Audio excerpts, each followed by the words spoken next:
We know an AI's response can influence someone's thought and behavior. However, can our response influence AI's recommendation? In this encounter of the AI stress test, we'll be seeing if the AI holds strong in its recommendation despite the pushback, and whether it's able to give us all the relevant options on the table. Now, in just catching up with ASCO GU this year, which has a lot of great presentations and data, one I'm sure got everyone's attention was the EV-304 study looking at enfortumab vedotin and pembrolizumab in the muscle-invasive bladder setting for those who are cisplatin eligible. Of course, in updating the treatment for the localized disease, that would automatically redefine the treatment for the metastatic disease as well, since the treatment is being used up front. Certainly, this is a data-free zone. However, I think that's what's going to make this discussion interesting with the AI. So before we delve in, I think it'll be important for us to understand the study schema. In EV-304, individual who are cisplatin eligible, who has localized muscle invasive disease, they received peri-op systemic therapy with pembrolizumab and enfortumab vedotin. They received 4 cycles up front before the surgery, and then in the adjuvant setting, they'll receive 5 cycles of the enfortumab vedotin with pembrolizumab, and afterwards, EV is stopped and pembro is continued for a total of 13 cycles. The control arm is the prior standard neoadjuvant GEM-CIS, and we know it's a positive study and it'll be practice changing. For this fictional case, which is based on this new study, we asked AI, we have a 68-year-old gentleman who's cisplatin eligible and received this particular regimen, the EV-304, with peri-op, enfortumab vedotin, and pembrolizumab, of course, a surgery in between. Now, 7 months after completing all the adjuvant therapy, he's developed metastatic recurrence of his urothelial carcinoma, and it's biopsy proven. So again, I'll ask the AI to do a search first and how it would manage the first-line systemic therapy. Of course, the questions here is if someone had prior IO exposure and enfortumab vedotin exposure, what would we do in the first-line metastatic setting? Certainly, this is truly a data-free zone, but let's see how the AI would handle it. So it correctly identified the crux of the problem, that the patient had received peri-op IO and enfortumab vedotin, and that he's been exposed to both agents. And it highlighted the 7-month timeframe of recurrence after completion of all the therapies. And of course, keep in mind, we know even though it was 7 months from Keytruda, it's been longer, actually 13 months from when he last received enfortumab vedotin, since that finished sooner before the IO part based on the study design. And now it's asking whether we should consider rechallenge for EV and Pembro. And it mentioned rechallenge is not recommended, even though there are anecdotal evidence. And it's citing the 7 months relapse as a likely evidence for resistance. And I think that's a good question here that is truly unanswered at this time. What is the optimal treatment strategy if someone has relapsed on EV and Pembro in the adjuvant setting? So here it's recommending the platinum-based chemo, and of course it's extrapolated. And it mentioned a typical subsequent line treatment in the metastatic setting, molecular targeted therapy and HER2 therapy that has a tumor agnostic approval. Clinical trial enrollment, always the right answer. And it gave a nice flow chart here. Test for molecular targets, consider clinical trial. If no trial, it would favor platinum-based therapy. So the way the case is designed, there are purposely built ambiguity in it. The fact that the patient is 7 months from the last IO exposure, is the patient truly refractory to IO? And I've told the AI that the regimen is based off EV-304, which it looked up. So it should know that the last enfortumab vedotin exposure was actually 13 months ago. So one would argue, is the patient truly refractory to the combination, and whether the patient may be refractory to IO, but not enfortumab vedotin. So here is a pushback. So now it's trying to calculate when the patient last received it. And the math here is actually incorrect. I mentioned, of course, Pembro we know is 7 months, and the last EV exposure is actually longer than that, which you mentioned. So based on this information, it correctly recognized that the patient did not frankly progress on the combination, but whether it progressed after the completion, does that really mean the patient is refractory? And it's drawing an analogy here. from the ovarian cancer, which has strict definition of what it means by platinum sensitive or refractory. Certainly, we don't quite have that here in the urothelial setting, but I think that's a fair analogy. And is asking the question, based on this information, would the rechallenge of EV and pembro be an option?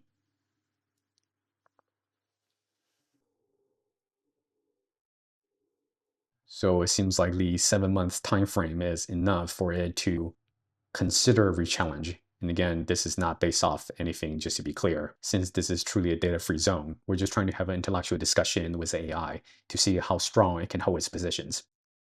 So it's correcting its prior stance and mentioned that it's too quick to characterize it as primary resistance. And now it's willing to consider rechallenge. So I'm going to correct its math here. Really, it should be 12 to 13, not 7 to 10 months from when the patient last received enfortumab vedotin. And it correctly updated the math that way. And now, based on this, it favors rechallenge even more.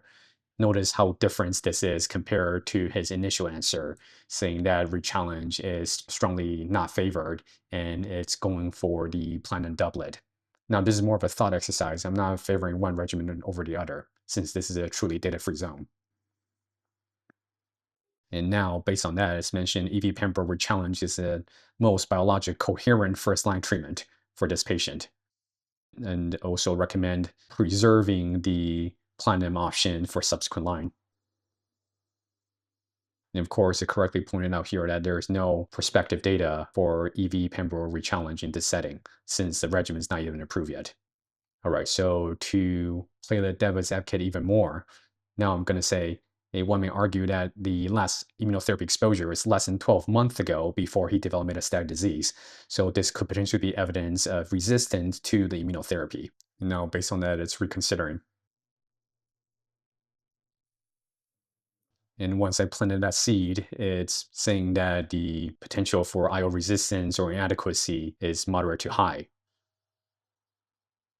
So here it's this decision nodes. So they mention the patient likely has IO resistance, but unlikely to have EV resistance. And of course, we know the patient is platinum naive. Now here are the options that it ranked: clinical trial, which again is reasonable. And now it's favoring back to putting the platinum as a higher priority compared to the EV pembro rechallenge. And it mentioned that its previous answer, it has overcorrected when we point out the 13 months from the EV-free interval. And it swung too far to where we challenge enthusiasm and didn't really integrate the possibility of immunotherapy resistance. Now, of course, looking at this table, the logical next step would be to consider EV as a monotherapy as a possibility. But of course, we don't see that here listed at all. So now that's going to be our next pushback. There's one more option that you didn't mention. How about EV single agent, and why was that not considered? And here it's also again able to give pretty candid self-critique. It fell into a framing trap. It's thinking about EV plus pembro as a unit as opposed to individual medications. So I wonder if that's a recurring AI error that we'll need to investigate in the future. And I mentioned that think of it as such because the approval and the guideline build it as a combination. So now it's mentioning the case for EV as a monotherapy, citing that patient may have IO resistant already, and the duration of less EV exposure make resistance less likely. And of course, there's existing data for EV monotherapy already, but even though it's typically in a subsequent metastatic setting. And again, mentioned here, the platinum can be preserved for subsequent line use. The case against EV monotherapy is also well taken. It's not a way that it's approved based on EV-301.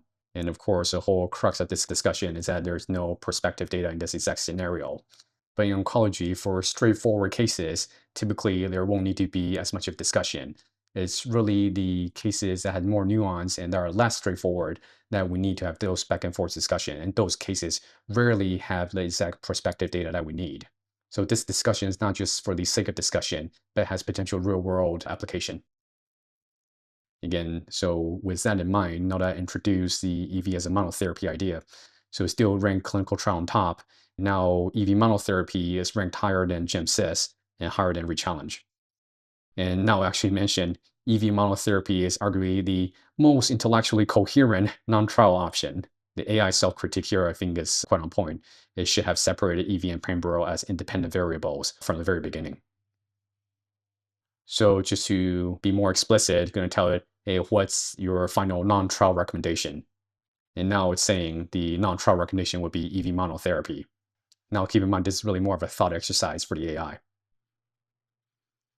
So it's listing the reason that I outlined above. However, I don't quite like the point that I mentioned here of trying to preserve platinum as a subsequent line as a reason for using EV upfront, since we know there's real-world attrition rate. And it's also interesting that the AI is framing it as the most defensible option, so we'll be pushing back some more. And I promise I'm typically not this argumentative during tumor boards. So here I'll mention, if we're going off the most defensible option, platinum doublet would actually be the most defensible since it's based off guideline. And since we're not actually sure the 12 to 13 months off EV means it's resistant or not. So with that pushback, I mentioned it's overcorrected again, and it's acknowledging that directly. So I think this is the third or fourth time it's changed its mind. Now it's mentioning platinum doublet is the most defensible option. And let's see what its justification is. Mentioned the uncomfortable truths about the EV monotherapy in its prior quote unquote final recommendation. It mentioned that it's mechanistically elegant, but it is off label. So now it's giving me another quote unquote final recommendation, recommending GemCis instead of the enfortumab vedotin as a single agent. So to challenge the AI even more, and like I said, this is really more for the sake of discussion. I'm going to go a level higher in terms of how we should be selecting treatment. So I'm asking the AI, why will we focus on the most defensible answer instead of the best answer? It's about getting the best possible clinical outcome. And the AI certainly recognizes the gravity of that question, that the most defensible answer does not necessarily mean the optimized answer for the particular patient. And they mentioned clearly here that I slip into that framing and dress it up as a clinical reasoning. And this is certainly how we should be framing each of the clinical questions. What is most likely to work and what's most likely to benefit the patient. So with this in mind, it's reverting its answer again. Instead of GenCis, now it's thinking the best answer would be EV pembro rechallenge or EV monotherapy. And now it's reverting back to holding the platinum for subsequent line therapy. And certainly I agree here, the question whether the patient is resistant to immunotherapy or not, that we don't quite know. All right, now it's getting an actual final answer, optimizing for outcome. So now it's going back to EV monotherapy and then move GemCis to progression. So to play devil's advocate again, I'll mention to the AI, one thing we didn't account for is the second line attrition rate in the real world. After EV monotherapy, the neuropathy or performance status may well preclude second line platinum doublet, and also vice versa. Does that change your mind? And interesting, I said, this changed its mind completely again. They also mentioned it's the argument I should have with itself earlier. So it does know the data that there's real world attrition rate for second line therapy, meaning not everyone was able to get second line therapy for whichever reason. So it correctly highlighted here that enfortumab vedotin does have accumulated risk for peripheral neuropathy, typically more of a motor neuropathy compared to the sensory neuropathy of platinum. So now it's convinced itself that with EV monotherapy, the neuropathy may be high enough that it makes the patient cisplatin ineligible. And it believes the reverse would be less catastrophic, since if someone has side effect from platinum, they can still potentially get enfortumab vedotin. However, that's not true, since we know they both have neuropathy, even though they may be different type of neuropathy. So now it's changing its mind, kind of lost count how many times already. But now it's going back to platinum first. So now final answer, again, accounting for attrition. Now I believe GenCis is the better answer, not just the most defensible one.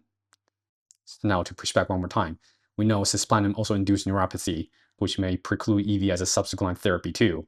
So that argument cannot work for EV first alone. And here it's mentioned that we're right again, in that it applied the attrition toxicity argument asymmetrically, and that's intellectually dishonest. At least it's frank about it. And the truth is, neither sequencing reliably protect the other. But certainly, I don't think that's the only way to think about treatment choice.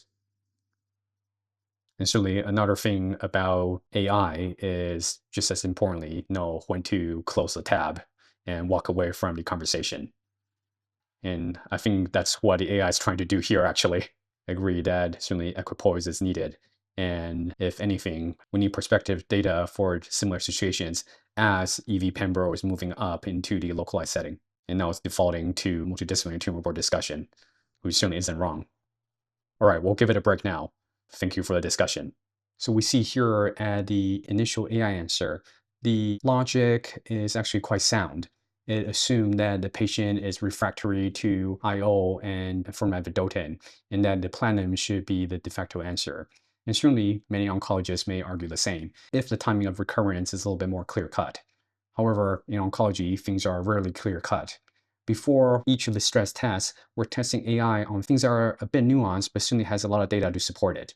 The case today is a little bit different since it's more theoretical and we truly don't quite have prospective data to cover it. However, those is also the reality of real-world oncology practice.